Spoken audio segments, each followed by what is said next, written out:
In the 90s, New York detective Louis Scarcella locked up the worst criminals. Putting bad guys away. There's no feeling like it. Then jailhouse lawyers took aim, led by Derek Hamilton. Scarcella took me to the precinct and lied. 20 men eventually walked free. Now, in the Burden Podcast, after a decade of silence, Louis Scarcella finally tells his story, and so does Derek Hamilton. Listen to The Burden on the iHeartRadio app, Apple Podcasts, or wherever you get your podcasts. As the #1 audio company, iHeartMedia gives you access to all. Every audience, live conversations, trusted influencers, and the insights and data you need to grow. iHeartMedia is your access company. Go to iHeartResults.com for more.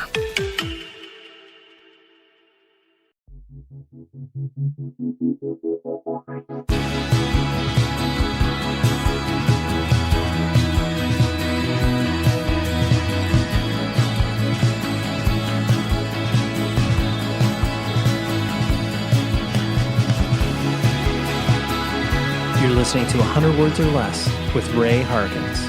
What is up, humans? How are you doing today, this afternoon, this evening, whenever you're listening to it? Welcome to the absolute nerd fest that is this podcast where we talk about independent music. We're talking punk, hardcore, indie rock, emo, metal, whatever it is that is in small, sweaty rooms. That is what we care about. I hopefully get to paint a picture with the guest on why they care about this particular subculture, why they still do it, why they were involved with it, all of those things. And I am incredibly grateful for this conversation with Aaron Bruno, who you may know him as one of the, I guess, like one of the more successful, radio rock artists out there. He performs under the name AWOLNation. And for those of you that are deep nerd heads like me, you know that he has a very, very connected hardcore past. He played in a band called Insurgence, which was, started around, I would say, like late 90s. We get into it with Aaron. But I saw Insurgence a ton because I was just worshiping it at the altar of anything that was straight edge hardcore and anything that was affiliated with Strife, which Insurgence was absolutely affiliated with. But Aaron has started a new band called the Barbarians of California with his longtime collaborator and producer Eric Stenman, who also is a old hardcore kid, as it were, and maybe not old. I'll just say a person who's been involved in the scene for quite some time. But Aaron and Eric have collaborated for a long time with AWOLNation, and they wanted to make something aggressive. So, I will include links in the show notes for you to follow along with the Barbarians of California, which is an awesome project. I'll also obviously be playing a little bit of the music as we head into the conversation with Aaron, but this was a great chat.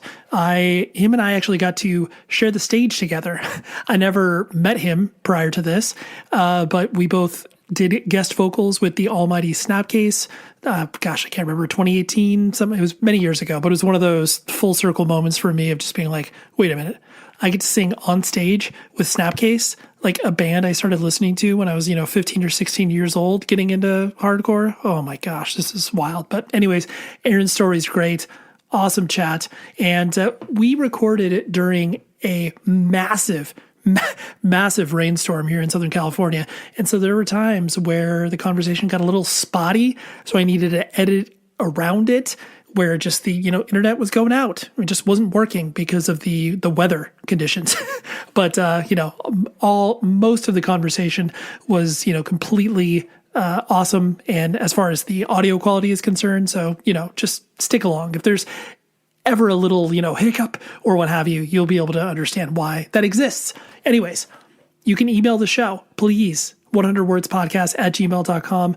I love to hear feedback and just general vibes, as it were. Whether it was like, hey, I've been able to, put up this record for this band. I want you to check it out. And, I've gotten some cool care packages recently. This is not a plug for free stuff, by the way, but I just love to have that, back and forth communication because, podcasting is a isolating medium, as it were. I mean, yes, I get to have these discussions with people and then bring them to you, but, I just put it out there in the world. I see the thousands of downloads that I get, and I'm like, cool, like someone's listening to it somewhere. So always appreciate that. And I also get emails on like how to support the show. just go on Spotify or Apple Podcasts, wherever you listen to it, and leave a rating. And then on the Apple Podcast page, you can leave a review. It helps out the algorithm and just basically makes this show discoverable in ways that it wasn't before. I want to continue on with my weekly recommendation series. There is a link in the show notes where you will be able to follow along with these weekly recommendations, because you know what? I just love talking to people about music. Obviously, that's why we're here, but I love being able to recommend stuff to people as they're going about their lives.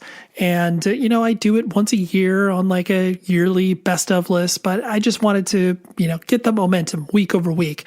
And that's what we're doing. So yeah, the playlist contains all the stuff that I've recommended, including this week's pick, which is the Birds in Row, I almost said Rose, and Coil Guns Split EP. This came out a couple weeks ago, I want to say. I freaking love Birds in Row. Their last record was just, I was made my year-end list, and I just am really, really paying close attention to what Birds in Row is doing now. And they released this awesome collaborative split with Coil Guns, which was a band I had never heard of before. And I want to say they're also from France. Birds in Row is from France. But if you like anything, heavy, sort of, screamo adjacent, but just a really interesting and collaborative EP where you could tell that they were all in the studio and were working together to create this, there's only 3 songs, but they are really, really good. And I highly, highly recommend this split. So Birds in Row, Coil Guns Split EP. I don't know if there's vinyl of it yet. I'm totally just paying attention to all of the social medias for both bands now being like, hey, we got a physical release for this thing. Anyways, that is my recommendation for this week. And like I said, link in the show notes. You'll be able to listen to all of the stuff that I've recommended thus far up until this point. Anyways, let's dive into the conversation with Aaron. And it's really cool to talk to a person who has had massive amounts of success from a mainstream music industry perspective. His song was a theme song for the Olympics. It's just wild. And to have a person that, is doing things on such a high level, but then also is just like, yeah, I want to start a hardcore band, so that's what I'm going to do, because that's what I really, really, enjoy and my heart is pulled towards. So anyways, that's what we're discussing. So here is the chat with Aaron.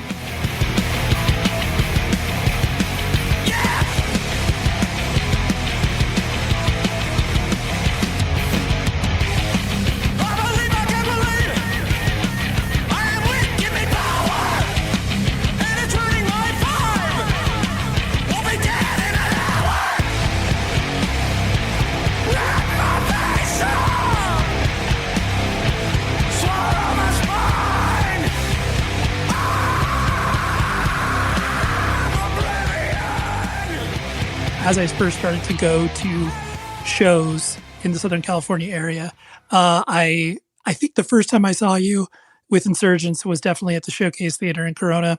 And it was one of those things where I had already been introduced to kind of, the big Victory Records stuff of, your Snapcase, Strife, Earth Crisis, the, Holy Trinity, as it were.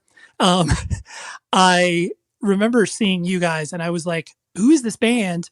This is cool. They kind of sound like Strife, but I don't know.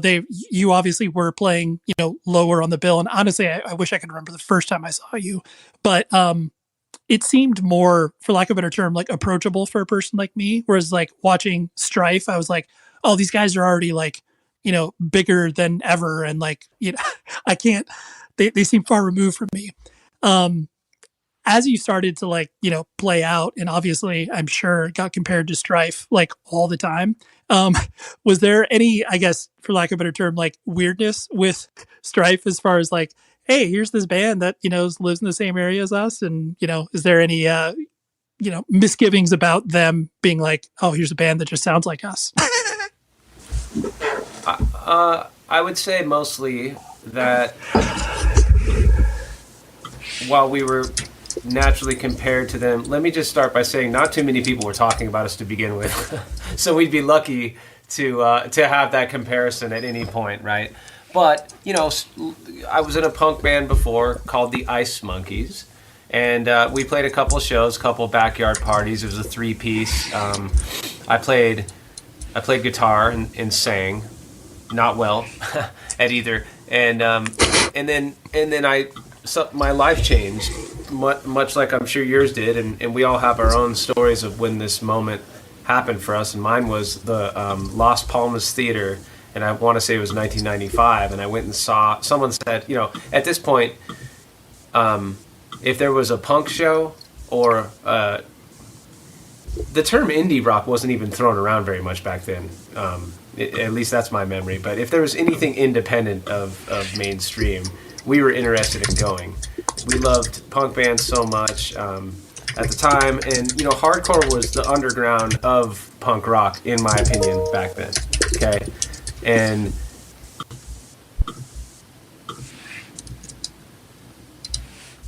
heavy, to say the least. It sounds cool. What is that? And this person said there's a straight edge thing, and it's just really heavy punk rock music. And I thought, okay, well, that sounds perfect. Sign me up. And we went, and I remember there was just this gigantic line down the street, and it was Snapcase, Strife, Ignite, Undertow, and 1134. That I totally botched the order, but those were the bands that played. And there was a band by the name of Pale Fire that played first. Actually, I do remember that. Oh hell yeah, definitely remember that band. Yeah, I was like, this is cool, and it was packed, and everybody seemed to know each other. There was no barrier. Everybody seemed to be different. And then 1134 played, and they opened up with I'm pretty sure it was the Death Star March, like they'd covered a Star Wars song, and the Imperial March. Sorry, and I thought, and I love Star Wars. I'm like, this is really striking a chord with me right now. And they were a fairly new band at the time. I think they had an EP, like sort of demo out. This was before their New Age record, and then Ignite played, and the place started to go off in a different way, because I'd seen Bad Religion with Sam I Am and the Super Suckers at the Santa Monica Civic Center prior to that. So that was my first kind of punk show. Multiple mosh pits, crowd surfing, but it was a different trip. It was more of, there's a barrier and security and whatnot. And so this was a different experience. So Ignite's playing. I'm like, people are stage diving. This is pretty cool. I'd never seen stage diving in person. And they were really good. Obviously different singer back then. And then Strife played. It changed my life. Like, I mean, at one point there were, I don't know, 150 people dogpiling Rick on the stage, and Andrew was climbing up this dog pile like King of the Mountain. And I thought, I want to be a part of this. And there were rumors like, hey, the singer Rick, he works inside the Teal Mall. And I thought, well, I could go there. I could talk to this guy. And I was just so impressed with the whole experience. I could go on and on and on about this show. And I have it on VHS.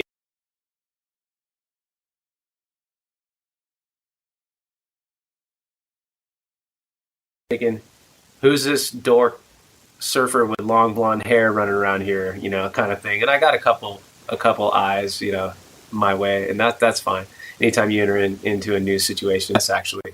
So I and that was my first stage dive. Didn't know any of the songs. I'm sure a lot of people there were thinking,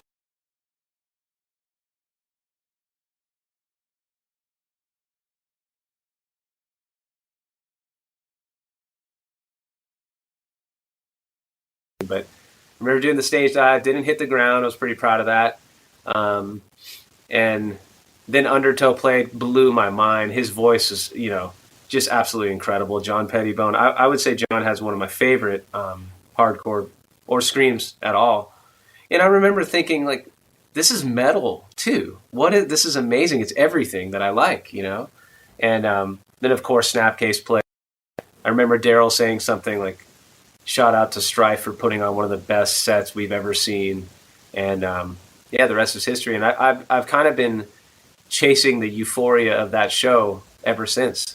And it'll never happen. So that's my interest. So yeah, to answer your question in a roundabout way, then I became friends with those guys, and then I started a hardcore band because I was so inspired. And my buddy Ryan, his name's Ryan Cox, also known as Rye Guy. He was sort of helping Strife and was Sid's drum tech, and went on tour with him. So we kind of inherited a connection to Strife with Ryan, and we all became buddies. And, you know, I'm sure they were a little annoyed with my ambition at times and all that kind of stuff. And I was probably kind of annoying, but nonetheless, I was very passionate. And then as a result, later on, they offered for us to open up the California takeover the second night. As you recall, the first night was at the Whiskey, and then the second night was the Showcase, which is maybe where you saw us, and we opened that show. And that was like, just seeing my name on the flyer, I thought that I was in the Beatles. I was already sober, you know, I was only 16 years old, and I thought, oh, this represents sobriety, basically, right, in a nutshell, so that's me. Sign me up, because I was always afraid, you know, I ended up not being straight edge later on in life. But at the time, it was totally appropriate and a fun outlet rather than going to parties and getting wasted. And even my parents, I explained it to them, and they were way more comfortable with me driving 2.5 hours to the Showcase Theater or further at times, Huntington Beach, wherever there would be a show, San Bernardino. They trusted that I wasn't going into a situation, you know, where there was a bunch of alcohol involved, and that was helpful for my development as a concert goer and observer of, you know, the industry, if you will, works, or a sound check, or, you know, flyering different cars or going to different high schools, and it was all innocent fun for music, rather than, you know, getting hammered and all that. So my parents. Any of you parents out there, if your kid discovers the straight edge scene, you know, it's a blessing. Right. No, it does. It feels like a skeleton key where you're able to like open doors that obviously are locked, you know, pardon the metaphor, but are locked for your friends who might, you know, be dabbling in things that are, you know, something are typically what parents are watching out for. So then the fact that, yeah, you do feel like, oh my gosh, like I'll drive to a show 2.5 hours away, like no problem. And my parents won't even think twice about it because they know that a majority of the people will not be, you know, they'll be up to tomfoolery, but like, you know, innocent tomfoolery. Yeah, the worst that could happen is you get your nose broken because, you know, your buddy did a front flip and their heel landed on your nose, you know? Right. Totally. And so I know, like, getting some biographical information out there. I mean, I know you were born and raised in like Westlake Village, which is like this weird, and I know that whole area is obviously, you know, completely in between your, you know, Ventura County, Santa Barbara area and Los Angeles. Did you feel like being in that proximity to both places made it, you know, kind of like easier for you to exist as a kid and like figuring out who you were? Or did you always feel like you were removed from one thing or the other? I would say a little bit of both, certainly. One benefit was being so close to the ocean. And, you know, growing up in Westlake Village in the 90s, 80s and 90s, really, Chili's was the most exciting thing we had, right? And we would have to use creativity to figure out, you know, ways to find art. So it was hard to discover new music. And if there was a show, we were there, whatever it was, whether it was at the, you know, Thousand Oaks Teen Center, or there was an old coffee shop that used to have bands at Agora as well. But yeah, geographically, it was nice to be able to go to Ventura, or, you know, go to the Ventura Theater, although that was a little too fancy and expensive, you know, for us kids really at the time. But there were a few venues in Santa Barbara we would go to as well. Everybody, I'm sure, is familiar with the Pickle Patch. And the Living Room. Do you remember the Living Room? That was a pretty cool place to see bands as well. It had moved locations, I remember, but so yeah, that was kind of cool too. So we were sort of in the middle of everything. But spent, you know, part of all that was listening to records on the way to these shows with your buddies. You know, someone saying, hey, I know we're going to see Earth Crisis right now, but check out Texas Is the Reason. What do you think? Or listen to check out this band. It's a little heavier and crazier than what you're listening to right now. They're called Converge, and getting your mind blown by that, right?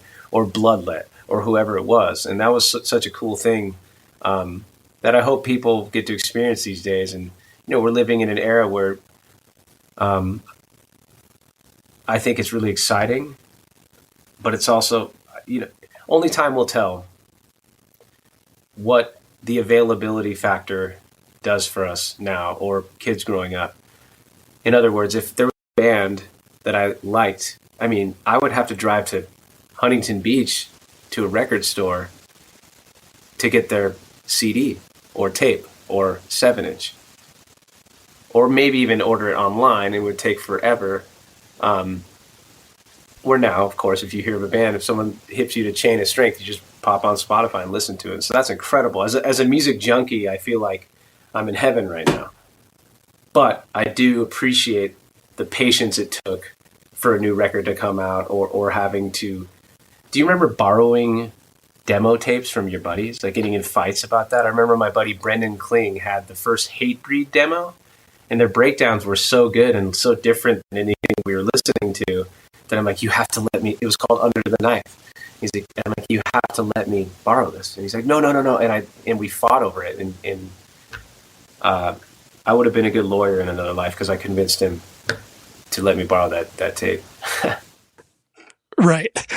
Well, I completely remember what you're talking about, where it's like you had that decision that you made when you're ordering from the Victory Records catalog of like, maybe you have one friend that you can go in with and you got $30 to buy like 3 CDs or maybe 2 CDs. And then you just hope and pray that obviously they're good, where, you get the donut CD and you're kind of like, it's okay. But I was looking for something a little bit different. And so, yeah, I think what you're talking about, I think something that is obviously great, where the availability of everything is awesome, but then it's also trying to build the context around it. And I think that's why it's really easy to just obviously surface level look at everything and kind of be like, oh yeah, like I understand what this thing is or whatever. And it isn't until you like just dig even a little bit below the surface is where you understand like how these bands connect to one another. And it's like, it's very easy for people to look at, what you've done musically and never have any context for the fact that, at the core of it, you're obviously just like a punk and hardcore kid. Yes, you're a musician and you have had a lot of success playing a lot of different styles of music, but like, it's going to take, it takes just a moment of research for people to realize like, oh no, like this is the real deal. This isn't like some tourist or whatever. Well, thanks for saying that. Even through those days of specifically learning more about hardcore and the underground, I always loved mainstream music as well. And I always loved metal. I loved Metallica. I loved Pantera. I loved Sepultura. When Roots came out, I couldn't believe how good that sounded. That was another level of production. Rockabilia.com is the place where you can look at a website and just have so much merch shotgunned at you like you're at a damn basketball game or football game or whatever they, shoot out those cannons with t-shirts and stuff. But joking aside, use this promo code 100 words or less. That gives you 10% off of your entire order. And in turn, you'll be able to be like, you know what? How about a Bob Marley t-shirt? How about a Bring Me the Horizon sweatshirt? How about, some lava lamps? I kid you not. They have lava lamps. They got everything. But what makes it even cooler is it's all officially licensed. They work with the bands and the record labels and management to be able to get really cool merch items that they sell directly to you. And they collect it all together, so it makes it very, very easy for you. It's a one-stop shop, as it were. So please use the promo code 100 words or less. It ships to you from the middle of America in Minneapolis, probably technically not the middle, but you get what I'm saying. The Midwest, as it were, and ships to you very quickly. Amazing customer service, and hardcore kids work there. That's all that it ticks all the boxes for me personally. So anyways, go to rockabilia.com, shop to your heart's content, and use the promo code 100 words or less for 10% off your entire order. Go buy merch now. This show is sponsored by BetterHelp. In my late teens, early 20s, I was burning the candle at both ends, like playing in a band, going to shows like almost every single night of the week. And I had friends and family being like, yo, you should chill out. Like, you're just not only exhausted, but not giving the best version of yourself to me, to others, to people I was in relationships with. And I wish that someone would have been like, you know what? Hey, you should think about therapy, because I did that later on in life and it helped out tremendously. That is why I love working with BetterHelp. If you are thinking about giving therapy a try, BetterHelp is an amazing on-ramp for this. It's entirely online. It's designed to be convenient, flexible, and suited to your schedule. And if you do not vibe with the therapist for whatever reason, you can switch it at no additional charge. All you do is fill out a brief questionnaire and boom, you're off and running. So find your social sweet spot with BetterHelp. Visit betterhelp.com/Ray today to get 10% off of your first month. That's BetterHelp, HELP.com/Ray. You've articulated this in other interviews previously where, a band like Rage Against the Machine is very foundational for, a lot of people getting into heavier music, politics. Like it just, it's a very mind altering band. When did you start to make the connections as far as like them having the connection to, the punk and hardcore scene with Inside Out and Hard Stance and everything like that? Was it just like absolutely, mind blowing for you to realize like, oh, I already like the band and now I like them even more because they came from something that I hold so dear? Yeah, I think someone just hit me to that fact early on, and Zach's voice sounded the same basically. He matured and honed in his craft a little bit and sharpened his tool, to say the least. But Inside Out was pivotal for everybody. I wish I would have got to see him. And then, through my travels, I ended up becoming buddies with Tim Comerford, and he's someone I talk to almost every day now. And to be honest, all we talk about is the Raiders and the Broncos. He's a huge Broncos fan, and I'm a diehard Raiders fan. Shout out to Raider Nation and new coach Antonio Pierce. But so that's kind of our thing. It's funny and both. But Rage is probably the closest thing to hardcore. That's probably the biggest hardcore band, right?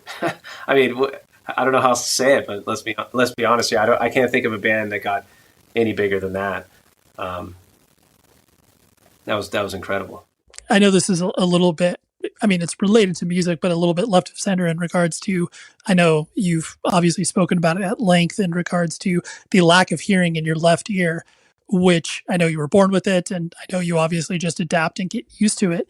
Was there ever a time where you had that sort of either crisis of confidence or just like, oh my gosh, my life will never be the same because I have this, and, music is obviously important to me, but like, am I going to be able to do it? Did you ever have to go through those, soul searching moments as you, became more aware of music as an art form for yourself? Ray, I wish I had a more romantic motivational story about this, but it's actually quite boring. I just don't know any different, and I was born this way, so I never heard any different, right? And I've tried to use it to my advantage. When we're trying to finish a mix, if there's something I like more, maybe I pan it to the right because that's my good ear, right? And I'm able to sleep a little better because I could put my right ear down on the pillow and my left ear. Imagine just having a pretty good earplug in your left ear only, and that's kind of how it is for me. But I don't have any balance issues, and it's never affected me in a negative way. That being said,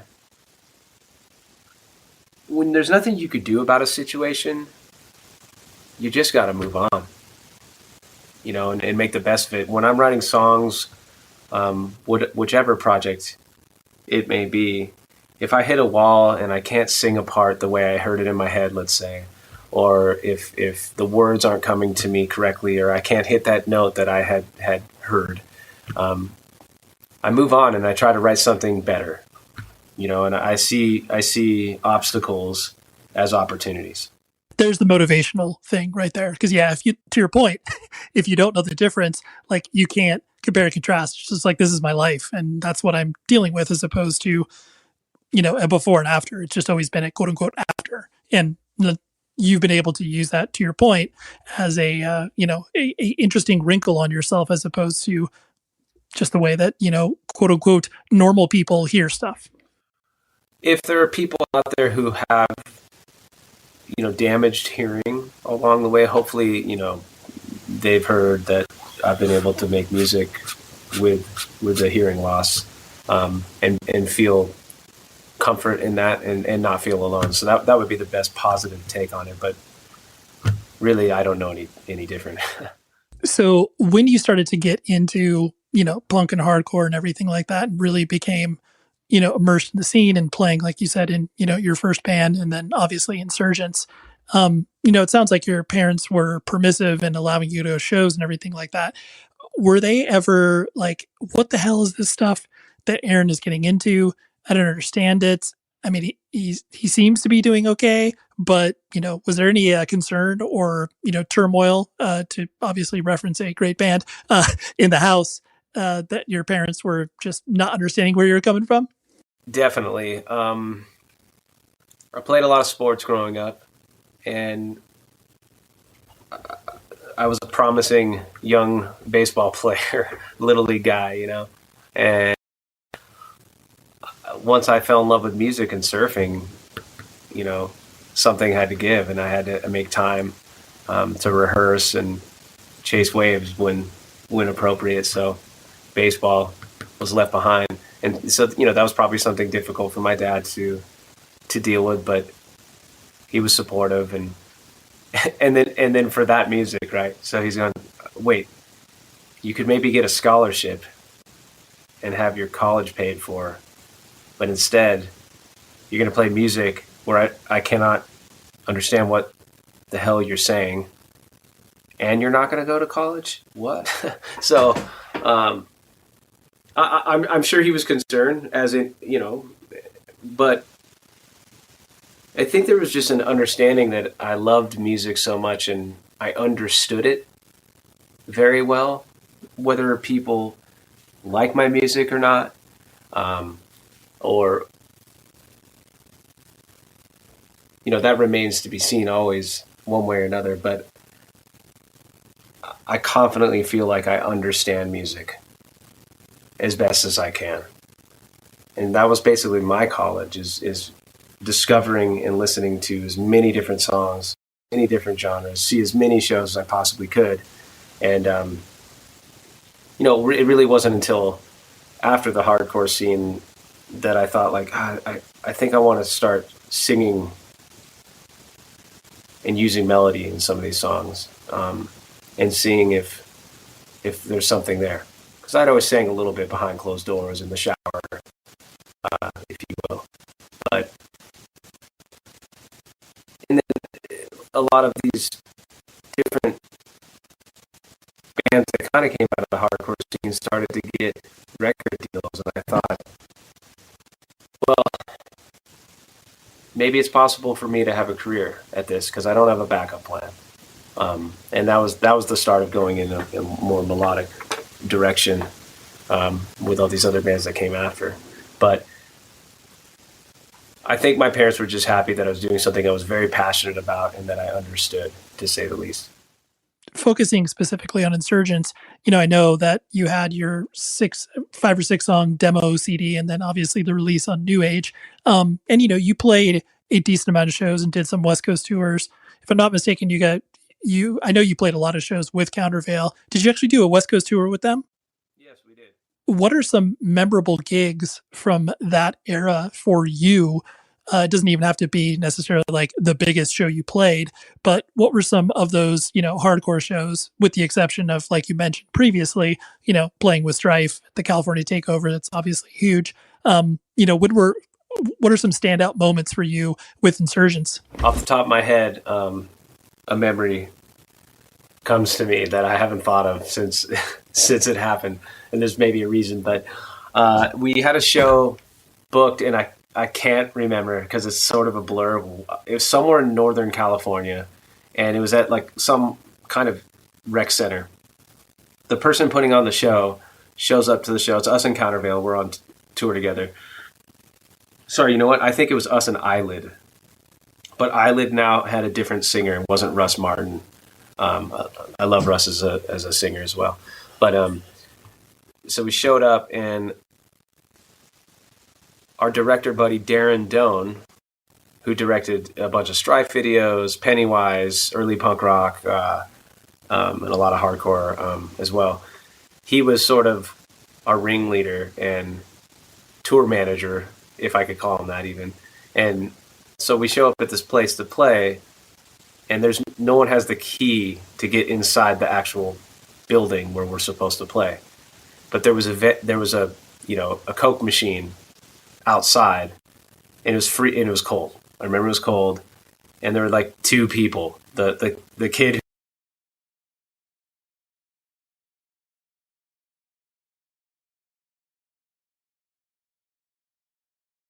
The other bands that were going to play. So we decided, okay, we could at least plug one amp into the outlet where the Coke machine is plugged into. So we just played on the who flyered the show, and then maybe his girlfriend. There may have been a few more, but let's keep it at two because that sounds about right. And the other band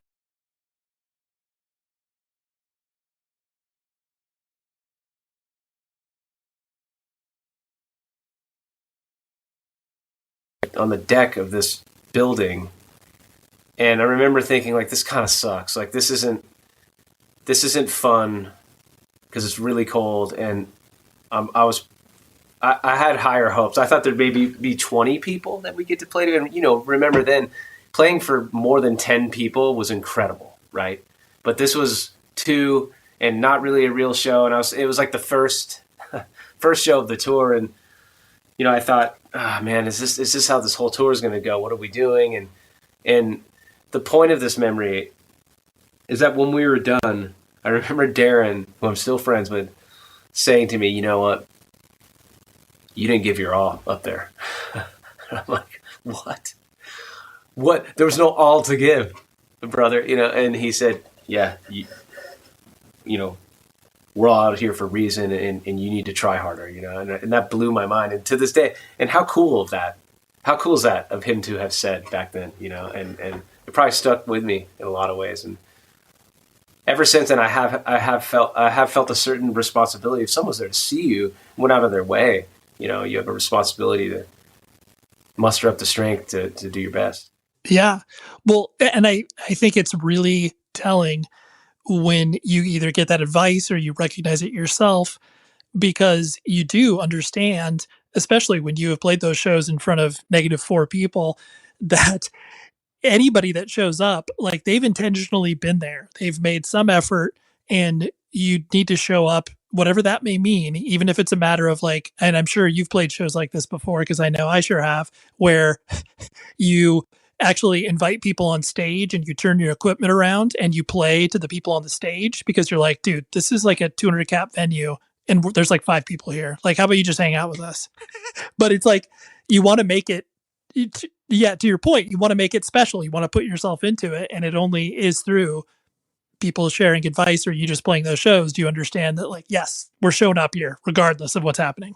It's really incredible to look back and acknowledge that the older brother character of this band shamed me for not giving a better effort because it was already really difficult to begin with. Like, it was so cold that I think we had these cute jumpsuits we made that we were gonna wear and stuff, and like one guy's like, I'm not fucking wearing this, it's too cold, and like I wore it. I don't know, but I learned something there. Moving past Insurgence, and I know Hometown Hero was after the fact, and I remember when you guys first started to play shows, and there was that, obviously the scene talks, and people were like, okay, it's Ray from, Countervail and some of the dudes of Insurgence, like, they're, trying to figure out how to, like, make this whole music thing work for them.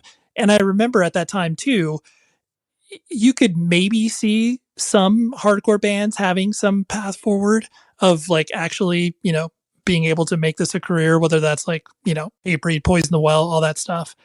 But with Hometown Hero, was it one of those things where it was just exciting to kind of do something different than all of your past stuff and to be able to, obviously have a little bit more room to paint with a broader brush musically? Yeah, definitely. And it was just time, it was time to start to introduce melody into my life, because I had been only screaming and, much different than the Barbarians, which is what the point of this all is, I suppose. I was very limited vocally. I was only screaming, a little talking here and there, but only screaming. And I just learned how to scream. So I was a young screamer. And it got old to only do that for a while. So, of course, what do you do after that? You don't scream really anymore. So I had to learn how to sing and incorporate different tools I'd learned along the way to try to come up with more of a rock and roll sound, And at that time, I loved Weezer, I loved Jeff Buckley, I loved the Stone Temple Pilots, and so I think that early Hometown Hero was some sort of combination of those three bands, and then always having a little bit of the influence of where we had come from.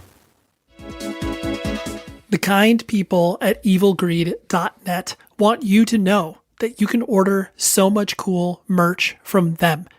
You can order vinyl, sweatshirts, long sleeves, whatever it is, they got it. But the cool thing about them is that they have a very curated point of view in regards to the bands and record labels that they work with. They don't just, blow the doors wide open and say, hey, everybody, sell your merch here. They are located in Berlin, Germany, but don't let that dissuade you from ordering from them. Because, I know sometimes us in the United States are like, dude, we can order internationally. It's going to be so expensive. It's not. The shipping rates are very advantageous for us right now. So don't wait. Go to evilgreed.net and you'll be able to order stuff from like Triple B Records, Sargent House. You can order stuff from, Deaf Heaven, from Scowl. Whatever it is that you are into from a heavy music perspective, they definitely got it. And they have a specific point of view. So trust me in saying that if you listen to this show, you will be able to find, I'm going to guess, like at least 15 items that you want to order, like just right off the bat.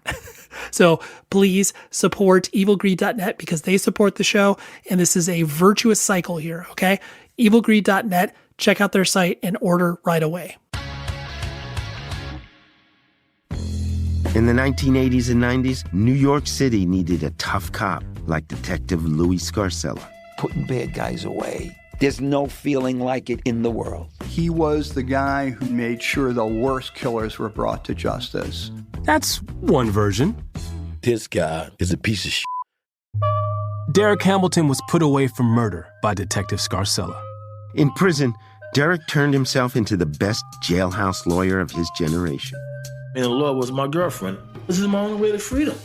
Derek and other convicted murderers started a law firm behind bars. We never knew we had the same cop in the case. Scarcella. We gotta show that he's a corrupt cop. They can go themselves. I'm Steve Fishman. And I'm Dax Devlin Ross. And this is The Burden. Listen to new episodes of The Burden on the iHeartRadio app, Apple Podcasts, or wherever you get your podcasts. And to hear episodes 1 week early and ad-free with exclusive bonus content, subscribe to True Crime Clubhouse on Apple Podcasts. And I think I only saw you guys play once, but it was very eye-opening for me to think about how you can approach music with through the same lens of, punk and hardcore and DIY, but not have the, stylistic trappings of being like, oh yes, we're just going to, be a screaming band or whatever. I just thought that was so cool. And it's not like, I'm saying that Hometown Hero invented that idea, but just that notion of being able to take what you've learned from the hardcore and punk scene and then be able to, apply a different lens on it. Well, thanks for saying that. And you got to read the room sometimes. And I don't think Insurgence was going to get any bigger than it was. And we released that one record called Let's Rock, and that was fun. But we weren't necessarily ever fully embraced like a Strife or an Earth Crisis or one of those bigger victory bands. So while I appreciate anyone who ever liked any of those songs very much, we certainly weren't going to make a living that way. And I remember thinking, like, I have a desire to communicate with all different kinds of music fans, wherever they're coming from. So if there's a way, and I wasn't ready at the time, that ended up happening much later in AWOL, but that was kind of the start of the journey to get to that point where I was able to communicate with millions of people, millions of listeners, I should say. And then to weirdly feel like that has become slightly, not tired, but I feel like that's gone as further than I ever had dreamt it would. And I'm still going to do that. But there was just this groundswell of a desire and passion kind of wrestling in my soul to do heavy music again. And that's what brought me to this Barbarians project. Had you always liked touring? What's been your relationship been like with, being on the road? Has that something you've always taken to, or is that something you kind of like learn how to love? When I was younger with Insurgence, I loved it. It was so fun, and you felt professional, right? So even if there was negative 2 to 4 people at the outside vending machine show, you still felt like you were doing something, Instead of sitting in your bedroom talking about a show, you were actually doing it. And, the whole theory, I remember talking to my old drummer, Ray, and he was always very forward-thinking and really good at promotion, great drummer too. And he would always say, look, if we play for 2 people, they'll tell, and we're good, they'll tell hopefully 4 people, and then they'll tell 10 people, and that becomes, next time you come through, you'll play for 40 people. Maybe next time it'll be 400. And I heard this other band did that same thing with that same formula, and now they're selling out 4,000 seat theaters or whatever, And it's not that simple, of course, but that was the theory. That kind of touring was fun. It was brand new, and I was very young, so I had the stamina. And then touring when there's more on the line in some of these signed bands, where there's more money and record labels, believing in you. The failure of the DIY thing is kind of no harm, no foul. You're just proud that you did something, right? You're proud that you put music out, and that's the accomplishment, I think. When you're signed to a major label, which I had 2 deals with later, and both failed. And the pressure of that was pretty heavy. And so you'd be on tour and you'd see firsthand the failure.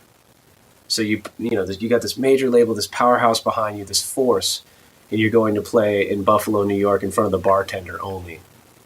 And this, that's a little bit different. So that kind of touring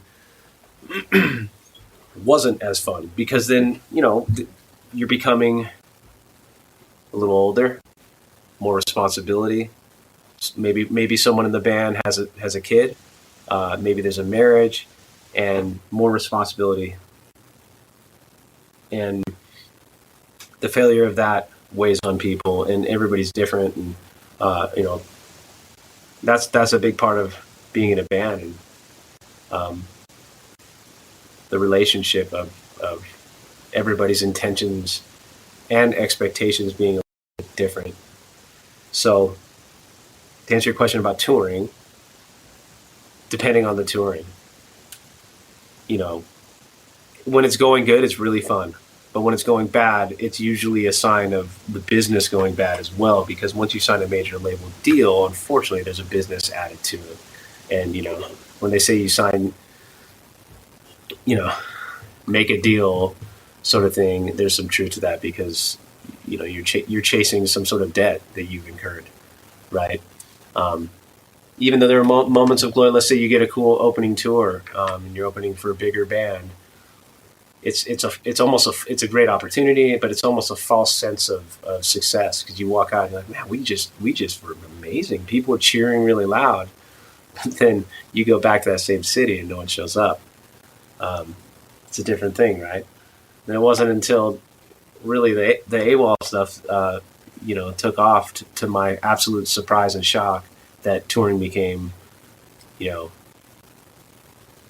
really fun, and hearing people sing along. The sing-alongs I dreamt of in Insurgence came later in AWOL, just in a different way, Well, and kind of on that tip too, where, as you were navigating a lot of, like you said, you entered, deals with major labels and all the business implications that come in to playing music and playing with the band. Did you, I guess, like that aspect of the music, the business side of things? Or was that something you always just like kind of knew you had to take a part of, because that's obviously, how one makes a living or whatever? Looking back, I appreciate the experience, the schooling of it all. It's necessary as a developing adult to know how to pay bills, right? And pay taxes, and hopefully not have to pay so much. But you see, that was the thing with the major label deals with these bands is it immediately became a responsibility and a business. And it wasn't until those bands went our separate ways, and I only have love for all of these band members and their talents, and I learned so much from these guys about songwriting and all that. But it wasn't until I let go of any expectations that I actually found success. And when my second signed band, called Under the Influence of Giants, we all split up, I thought, okay, I've been doing this long enough that at the very least I would like to try my own thing and just do everything myself. Maybe it'll suck. Maybe no one will like it. In fact, I'm counting on most people not liking it, but I'll be able to look in the mirror and say, at least you did that one wild experiment once. Which kind of brings me full circle back to what it felt like to start. And then, again, to my surprise, that's what, put me on the map. One last thing I wanted to hit with the AWOLNation before we talked about the, Barbarian stuff.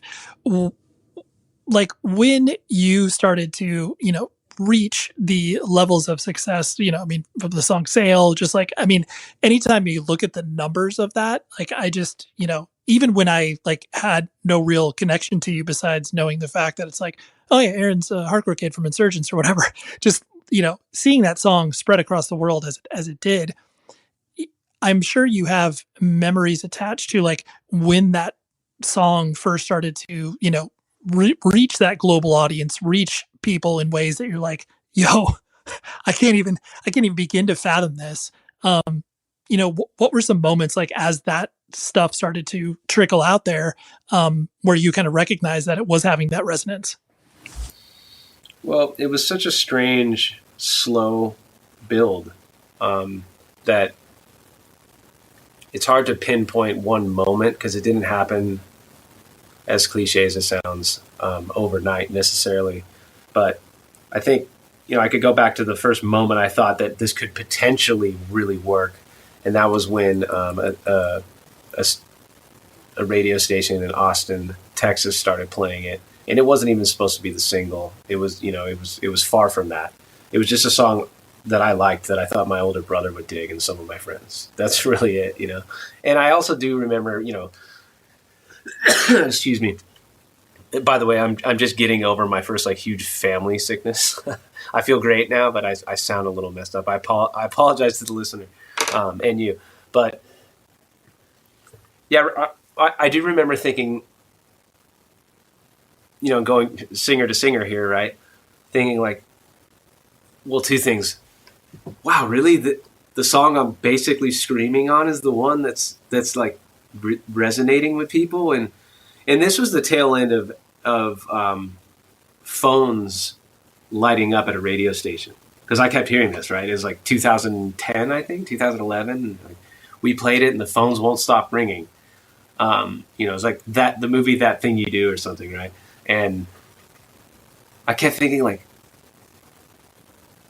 do they realize I'm singing that hard? This is unbelievable that this is the thing that, and I felt comfortable in that place vocally.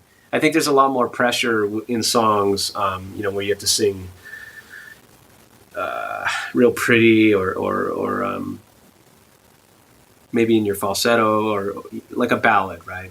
And there were some ballads on that record that we all thought, my team all thought, that were more likely to have commercial success. Again,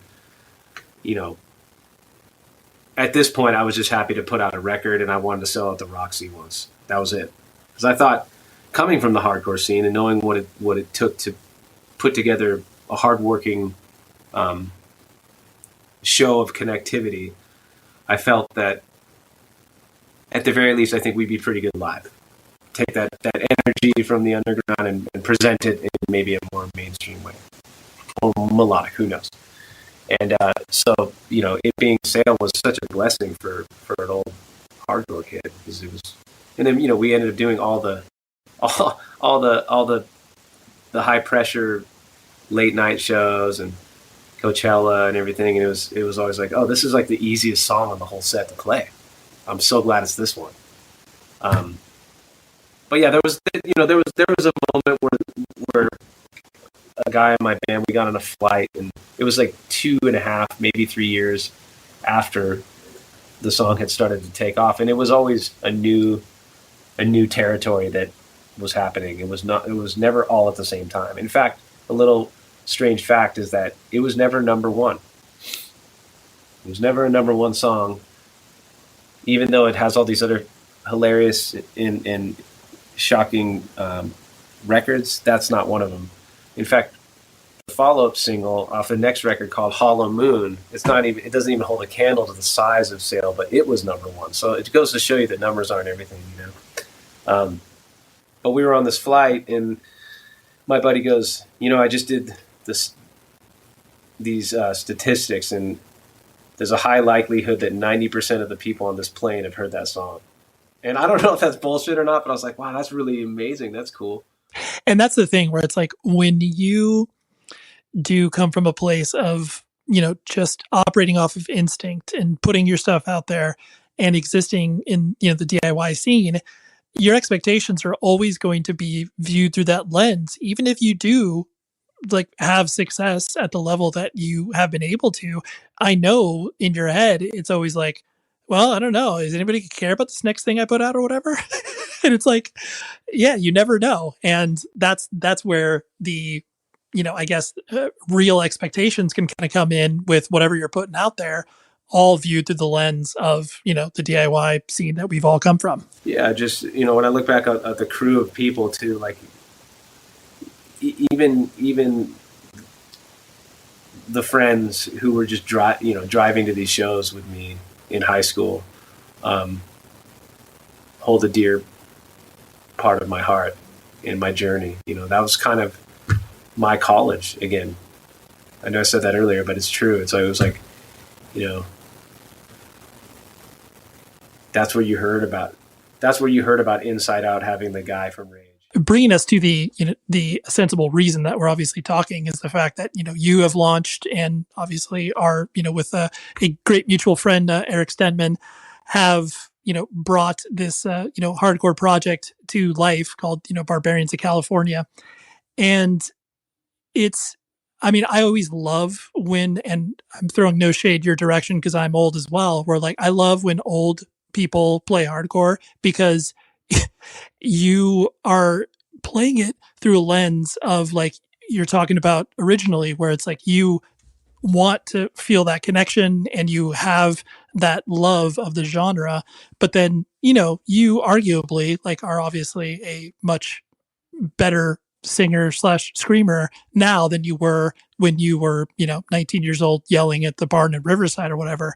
And so I guess it's a real easy question to ask, just like, why did you want to do this now? Besides the fact that Eric already had the music written, like why Scream still? Most people that I've met in my travels say like, wow, you guys are so much heavier live. I like when you do that, right? Or I like when you scream more. And so that always planted a little seed. And I've been flirting with this for 12 years, like thinking, man, when the time's right, I'd like to do a heavy project again. And, I love metal very much. I love heavy metal. I love thrash. I love punk rock, and so I don't even know what this is, Ray. I don't know. I don't know if this is more hardcore, more metal, more punk. I don't know. I have no idea. But there was a certain kind of energy that felt necessary, and it's almost like I'm playing a character, and it represents all of the passion and frustration I think we need to get out sometimes. Kind of like that of a good workout or, therapy session or good talk with an old friend or a family member. That's kind of what this is. And Eric, if it hasn't been explained, he's been my engineer with all the AWOL stuff, and then he actually recorded the first Insurgence, the only full record as well. And I think you're going to talk to him anyway, so he'll explain how we met a little better. But it's nice to have a partner in this because the other project is all me, so it's nice to have to go back to feeling like a little gang of two. And some of the other guys are deeply involved in this too. My drummer Isaac, Isaac Carpenter plays on this, and he came up. He saw Fugazi in person, in Tri-Cities, Washington. And then my guitar player Zach Irons, best guitar player I know besides Eric, of course. He's doing a bunch of stuff on this, so it feels more like a band this time around, just headed by me, I guess, and it's really, really fun. The one thing I was curious about in regards to, specifically speaking with obviously the song, Sail, that, completely put you into, a whole other stratosphere of like, oh yes, like this is now, a big artist and a big band and what have you. I'm sure there were many unexpected places where you heard that song. What was the most kind of like entertaining or off the beaten path or unexpected place where it was like, wait, that song's being played where? Really? Okay, I guess that's what we're doing here. I can't say that it happens so many times to me personally. I the most obvious example, and this may be somewhat unoriginal, would be hearing it in a grocery store, the local grocery store, and going, whoa, and it's not only that song, there's been a few others, and I like to look around and see the mood of the store. So all of a sudden, perhaps the gentleman next to me seems like he's maybe a better mood, or moving around a little bit, or dancing, or maybe there's someone in like waiting for a smoothie that's singing the words, right? That's pretty cool. But I can't, more than my personal journey, it's really about the text messages from friends I haven't talked to, in 25 years, and everyone in between saying, oh my God, this is crazy. I just heard your song. I'm watching, some insane show with my wife or my mom or my girlfriend or whatever, and your song just came on. And if nothing else, I'd say it's been a really nice reunion, accidental reunion invitation, right? So whether it's an ex-girlfriend or, the first drummer of my first punk band, or, someone I played Little League Baseball with, to have the opportunity to stay connected to so many people because of the reach of that song in particular has been an absolute blessing. Yeah. Obvious. And with that territory comes some unfortunate texts as well, like, that's kind of cool to me to begin with. Let's let that one die. But, you take the good with the bad. Yeah. Well, and I do like that feeling that you get where, yes, of course, it's, really cool to, hear your song in a commercial or whatever and that sort of stuff. But to your point, the fact that it gives people a reason, like you said, maybe some good, some bad, reaching out and saying like, wow, that's really cool. I thought, you pursuing music was just like an idiotic thing. Like, just like that idea, like, hey, Aaron, you did good, kid. Like that sort of vibe. Yeah. And, the narrative usually is more on the positive side, something like, hey, I was watching, football on Sunday and this commercial came on with your music on it. And wow, I'm so glad you stuck with it. Something sort of positive like that. No one's going to go out of their way to text you like, you piece of shit, I thought you'd never make it. Totally. Right. So, right. It's been cool for sure. Yeah. Yeah. No, yeah. I mean, obviously, if you're, getting text trolls, that's, you're changing your number at a certain point. And it just happened over a course of years. It wasn't an instant overnight success, and I still get text messages to this day about stuff like that. And so I'm really grateful. And I think we touched on this before, but I feel very lucky that it was a song that I enjoyed singing that wasn't incredibly difficult to sing. There are some songs I sing that are really hard for me, and this happens to not be one of them. And coming from the hardcore scene, it's I think people with ears to hear can tell that had a huge influence on this song. Mm-hmm. Yeah, and I think that is where, and I'm sure that you've experienced this, where you kind of, you see the nods to subculture, whether it's, someone wearing a shirt or, that's an obvious thing. But then to your point, the idea of just like, wait a minute, like that song structure feels like something like, oh, that's an actual breakdown. Or it's like, they probably know what's up. And then when you dig a little deeper, you do see that through line of having that experience where it's like, oh yes, they did have that same experience as me. And, sometimes it's not true. It just happens to be that they, have a breakdown in there or whatever. But yeah, you see that connective tissue. Definitely. And I think, I've always been open to all genres of music, even if the discovery or, the honeymoon phase of a genre, whether it's, hardcore punk, even country music, hip hop, whatever, it could come at a different time in your life, but just being open-minded to other genres of music was incredibly helpful for me to have a wide range, a wide palette to choose from while creating music.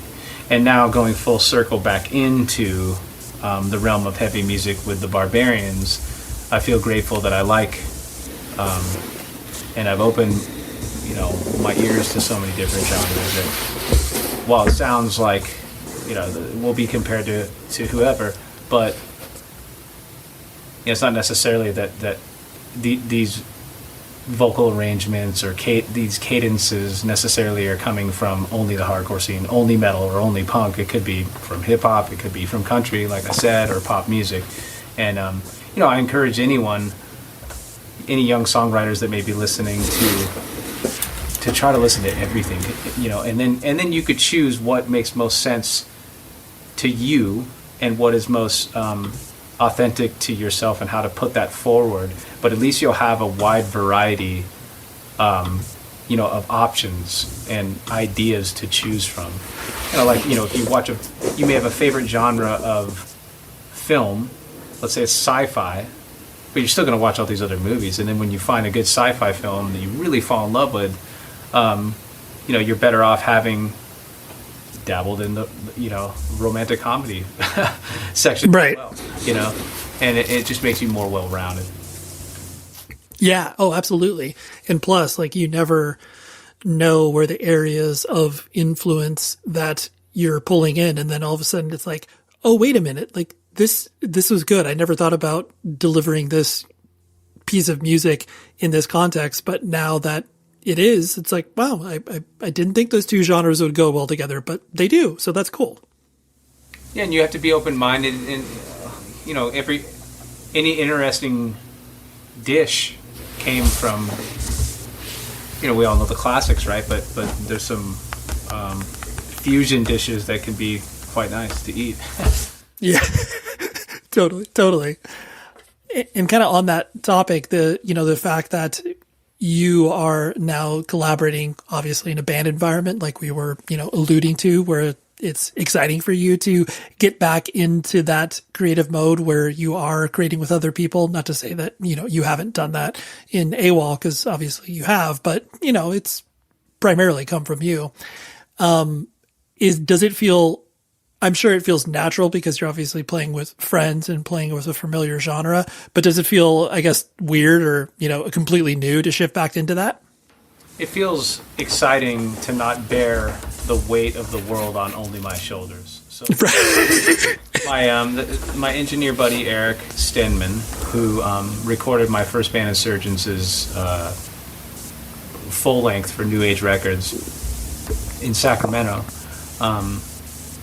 he's been my right hand guy all along with AWOL from the first record until now. So he's been my engineer, and as I think I stated before, he had all these instrumental tracks that were kind of stoner rock metal, and then I heard a little bit of it and thought, okay, I'd love to sing on this as like a side project. And then over the years it became more serious because it became more fun, and the emotion was there. There'd be no reason to do this if the emotion wasn't there, and it is. It's very sincere. I feel extremely passionate about it, just as much as I do with the AWOL stuff. It's just different, It's obviously on a different scale altogether.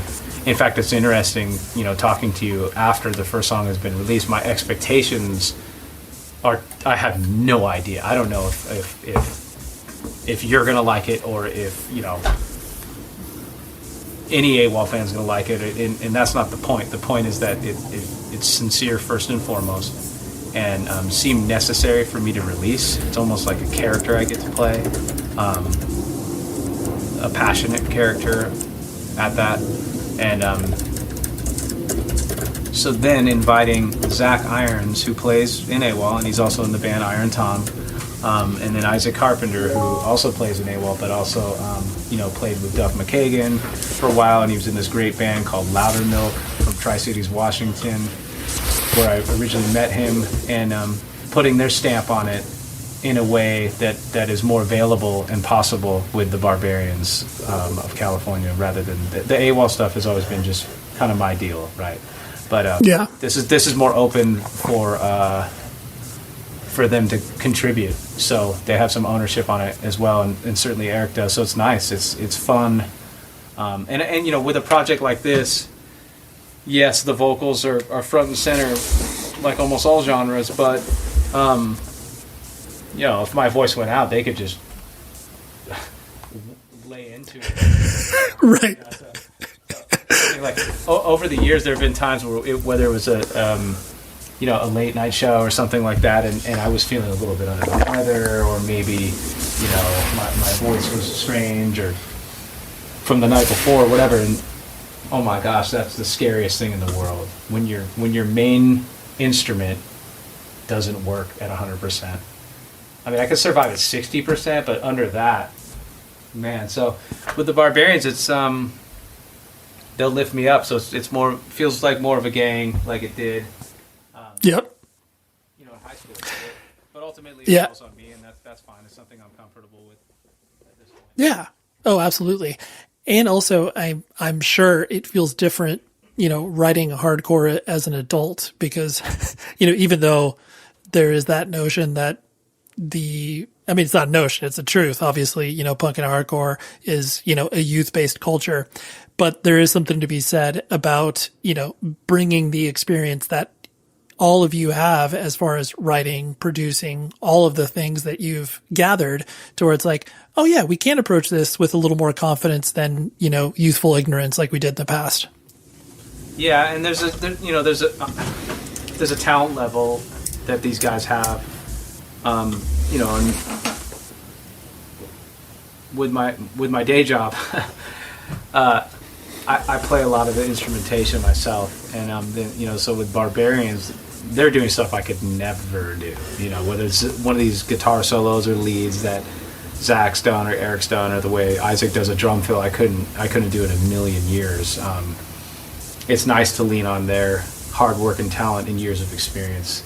Not to say that there aren't 16-year-old kids that absolutely already rip and shred, but I'll also say that there's something incredible about being a similar age to some of these gentlemen. For example, if I sent Isaac, I wake up super early these days, so I woke up at 5:30, and it occurred to me that I'd never really searched on YouTube Huey Lewis Power of Love live. Great song. My favorite movie, Back to the Future, of all time. And I thought, I bet you this kicks ass. Because I'm always searching for the most powerful YouTube performance that no one would think of, or at least people around me wouldn't have, right? And sure enough, I found this massive show that they did, and his voice was unbelievably great. It was so good, so powerful. The drummer was amazing. It was hilarious, all those things. And I sent it to Isaac, and it hit him, right? And it meant something to him. And the point is, we're basically the same age, so it's really nice to go through the journey of playing music together with other people who know the same pop culture references that you do, or even the references from the underground. Isaac, I think I mentioned this before. He saw a bunch of really cool bands. He saw Sunny Day. He saw, I think his band opened up for Fugazi locally and stuff. So we have the same reference points, and that's really a nice thing as well. Yeah, absolutely. Well, when you have a common language on top of shared experience, it just, it makes everything. You don't have this, long laborious process to kind of get on the same page. You can kind of just be like, oh yeah, I know what you're talking about. If you're talking about a, Fugazi part or whatever, I get what you're talking, angular guitars or whatever. There's not. Or if you're talking about 10,000 Maniacs Unplugged and what that made you feel like. Totally. Another buddy of mine the other day, I'm like, oh my God, remember this cover Because of Night, originally written by Bruce Springsteen, obviously, but that made me feel all sorts of ways. It made me feel more in love with my 7th grade girlfriend and all that. Yeah. Totally. Also, the confusion of that, was really cool. And we're so lucky to be in a place where, if you think about it, all you have to do is have the imagination to think about the band you want to see, and you could see that. You could find it online. You could watch it on YouTube, and that's so cool. I'm still wrapping my head around that. Being able to, find really any hardcore band and just type in one, some older show and see that. You could probably, I think Inside Out is on YouTube, right? Yep. Rage shows, of course. I was just looking at, there was this Bloodlet song that I used to like a lot, and I wanted to see, a late 90s version of that, and sure enough, me and Eric found that right away and watched it. Yeah. Totally. Such a good tool, and each day I'm thinking, what could I look up that I never thought to look up, but I liked it for, right? And that's a cool thing to do. Absolutely. They don't call it a YouTube rabbit hole for nothing, and just the idea that you have people I'm sure you've watched some of his filming work, like Hate 5-6. I'm sure you've seen. Yeah, and it's for him to be able to document a band like Rage Against the Machine on their, most recent tour before obviously, Zach hurt himself. That, not only is that a full circle moment, but then it's people like you and I can consume the visuals that he is producing, where it's he's shooting Rage like a hardcore band, and it's they're in a stadium, and it just, to your point, it does kind of just ping pong you in all these different directions, where you're just yeah, let me see if I can find, this random show that I remember attending, and it's oh yeah, there is some footage of it somewhere. Yeah, not only the hardcore scene or heavy music, but whatever it is. When was the last time you looked at Chris Isaak's Unplugged, for example? Right. Totally. my wife would hear his voice, right, and think like she loves Wicked Man. Who doesn't? What a great song! I mean, that's got to be in the top 100 songs of all time. And she didn't know what he looked like, right? She's much younger than us, and she walks into the room and sees him, and she goes, "Oh, that's what he looks like." I'm like, "Yeah, he's a beautiful man. It's all good, you know." Totally, it really does reconstitute the way you think about songs, and especially too, where it's like yes, you could argue that most genres of music, you know, if you look like a presentable human being, like your likelihood of success is, you know, raised by a little bit. But then there's that idea of, you know, within country music, it's like you can look at like whatever, but it does, like when you have people who were just like the same way that you could argue, you know, it's like, oh yes, before people elected presidents, when television didn't exist, like they didn't care what they looked like. They kind of, you know, maybe saw them once or twice a year. Now it's like, oh yeah, that's all part of the same milieu. Yeah.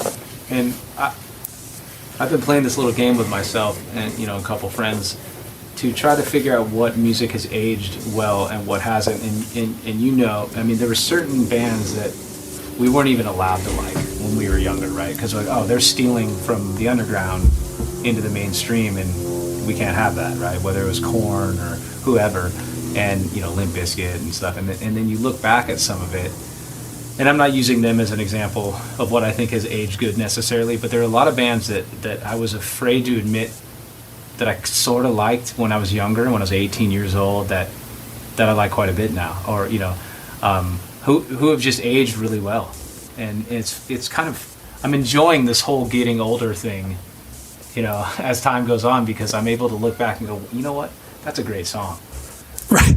I know the dude looks wild and, you know, was wearing this and had the craziest guitar, but that's a good song, you know. Yeah, absolutely. And you also understand kind of the flip side of that, where there are totally, there are records that you listen to that were so meaningful. I mean, especially in the context of punk and hardcore, where I'm often taken aback by kids that are, you know, in the whatever game that are clearly younger than us, and listen to certain bands where it's like, I have the ability to make fun of Chokehold because I was able to put out some records with the label of the singer of Chokehold, but like Chokehold's recordings were always terrible. And it's like the fact it sounds like, you know, garbage cans being thrown out a hallway, and you're like, we loved those records, but does anybody, you know, that listened to Chokehold now is like, oh my gosh, like these recordings are immaculate. Whereas like, if you compare them to, you know, Integrity, where you're like, oh my gosh, like it's night and day here. Well, that's a great example too of technology, and the advantage of making this Barbarians project now is that technology is so much more user friendly, and in order to accomplish a sonically elite recording in the 90s cost a lot of money, or lightning needed to strike the studio that day for you to be so lucky. And we all knew those records that came out, and you're like, this sounds amazing. And the other ones where there were so many good bands that just didn't have the means to record properly, or you know, they thought one engineer was going to do it, but this other guy showed up. Like for us in my bands, it was a matter of, oh, I heard this guy in the Valley. If we muster up $350, we'll record our 3-song demo cassette tape. And we'd never even met the guy before. And you show up way too early, obviously.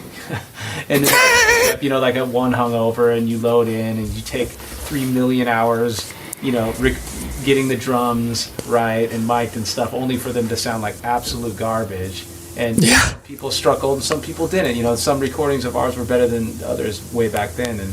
And now, I'm just so impressed with how heavy music sounds. It's so impressive. Whether it's like a newer Converge record that's like, whoa, this is, you know, even You Fail Me sound, or Jane Doe sounded incredible. Even then, but like where recordings come, that band Nails sounds so good for such technical music and such bombastic changes and the musicality of all of it, but yet it's all really digestible somehow. So it's cool to see that heavy music can be understood better than ever, and I'm here for it, you know. Yeah, absolutely. Well, kind of on that last tip where, I'm kind of putting you on the spot, and to be clear, there's no right or wrong answers. This is obviously just your personal opinion Todd Jones. Yeah. Incredible band. Like the fact that you can make, he plays guitar and sings live. Like, how yeah. Yeah. Well, the fact you could, even when I was only focused on the AWOL stuff, I would still have friends from the past, like my buddy Chris Strouser, who played bass in that band Countermill. I'm sure you probably know Chris. He would always keep me grounded, you know, and go like, hey, you should check out this band. He hit me with the nails. He's like, oh, he was in Terror, et cetera, et cetera. I'm like, whoa, this is really, really good, you know. There's Fairfield that's really cool from Vegas. There's just a crop of great bands, and it's really exciting to hear. So, oh yeah. On the spot, I'm scared for this question. What is it going to be like? No, it like I said, no right or wrong answers. Basically, if you could build your Mount Rushmore of either hardcore punk, whatever classification you want to put on it. We're talking 4 bands that you could basically etch in the side of a mountain, where it's like, okay, this will summarize either my experience or hardcore bands for people to check out. You can interpret it any way. Like I said, there's no wrong answers. But what would you place on your Mount Rushmore? And so metal isn't included in this, right? You honestly, you paint with whatever brush you want to. I know, but I don't feel like this brush should have metal in it, because then you're going into a totally different mountain. I don't disagree with you. So I think yes. I think if you narrow, was always and I don't even know what the Barbarians of California is.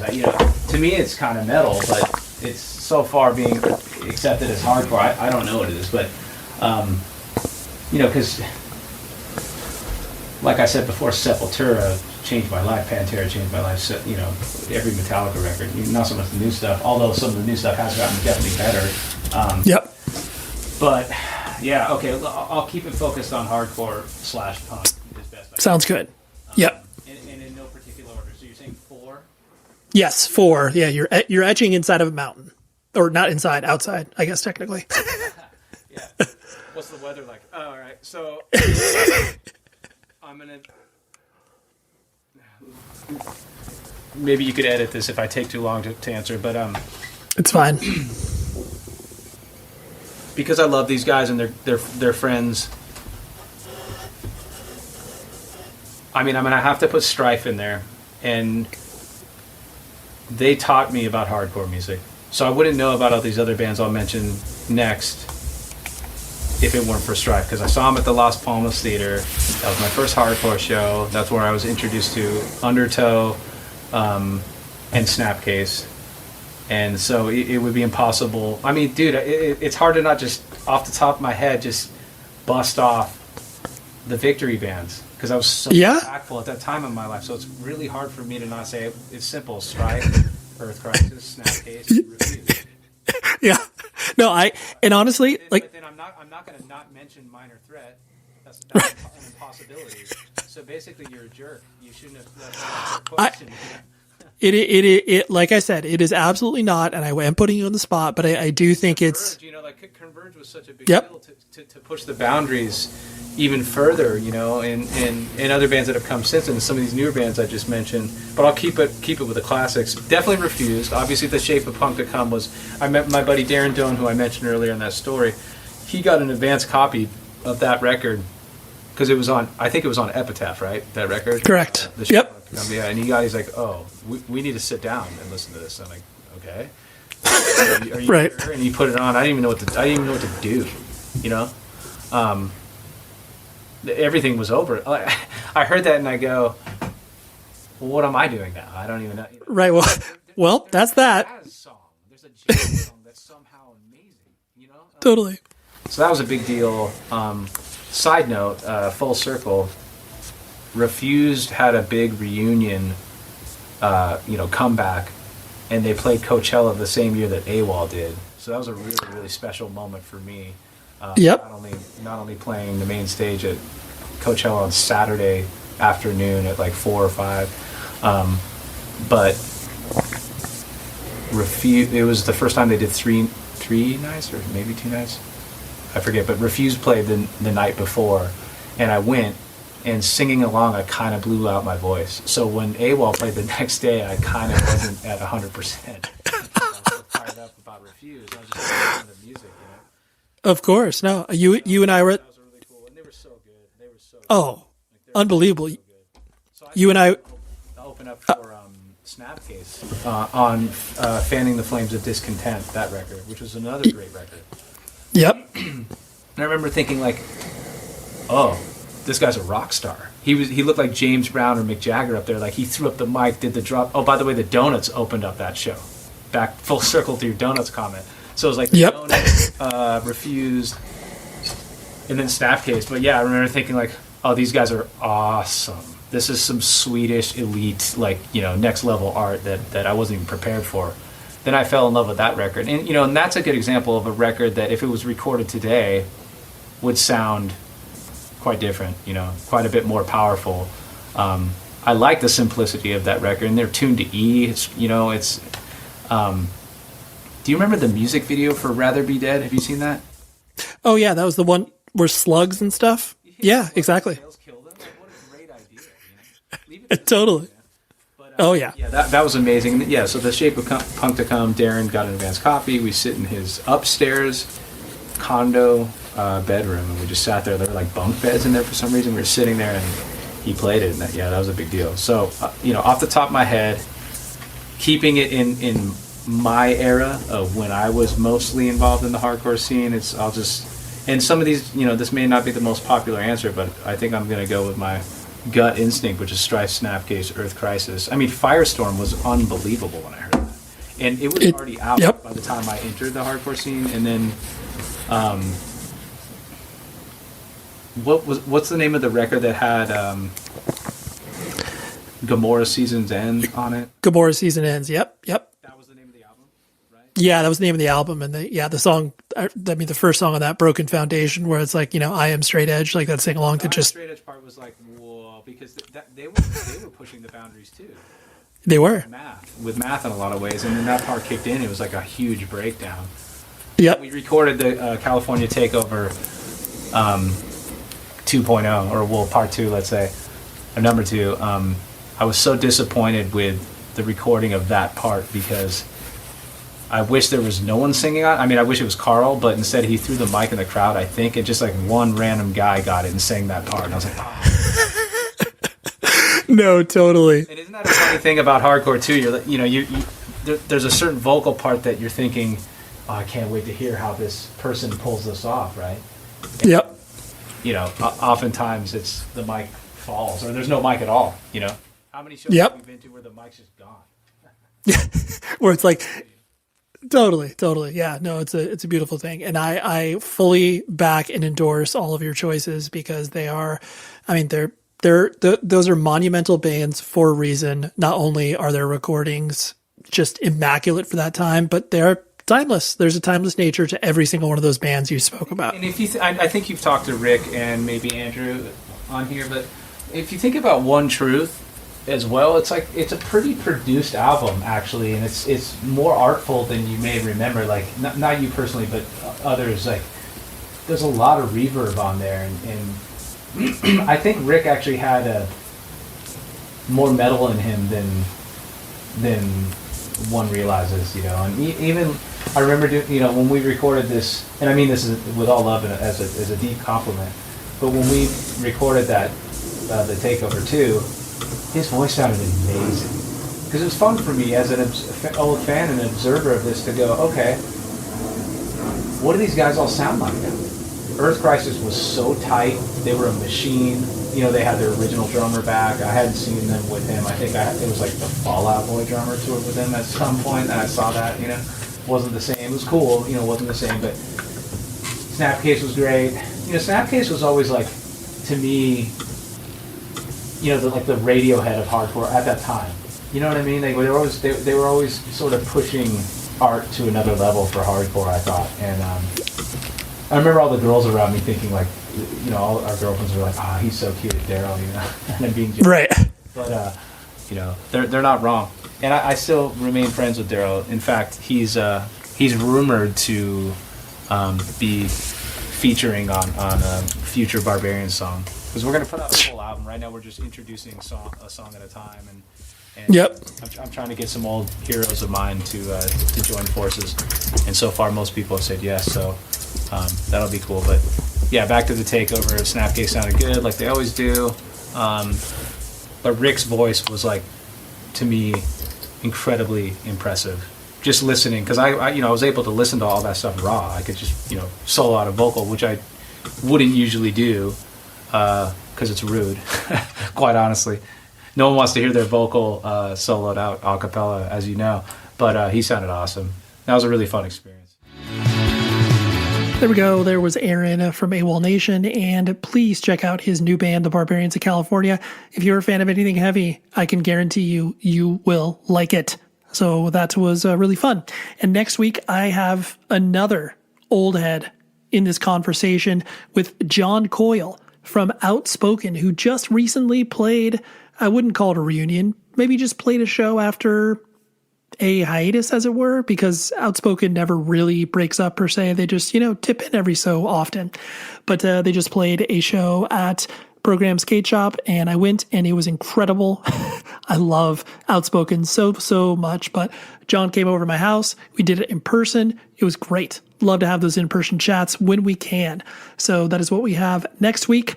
And until then, please be safe, everybody. The show is sponsored by BetterHelp. Trust me in saying that no matter who you are, mental health challenges can affect you, and how you manage them can make all of the difference. That's why everyone should have access to mental health support that meets them where they are and helps them get through. BetterHelp provides online therapy on your schedule. It's flexible, simple to use, and more affordable than in-person therapy. Connect with a licensed therapist selected just for you. Learn more at betterhelp.com. That's betterhelp.com. In the 90s, New York detective Louis Scarcella locked up the worst criminals. Putting bad guys away. There's no feeling like it. Then jailhouse lawyers took aim, led by Derek Hamilton. Scarcella took me to the precinct and lied. 20 men eventually walked free. Now, in the Burden Podcast, after a decade of silence, Louis Scarcella finally tells his story, and so does Derek Hamilton. Listen to The Burden on the iHeartRadio app, Apple Podcasts, or wherever you get your podcasts.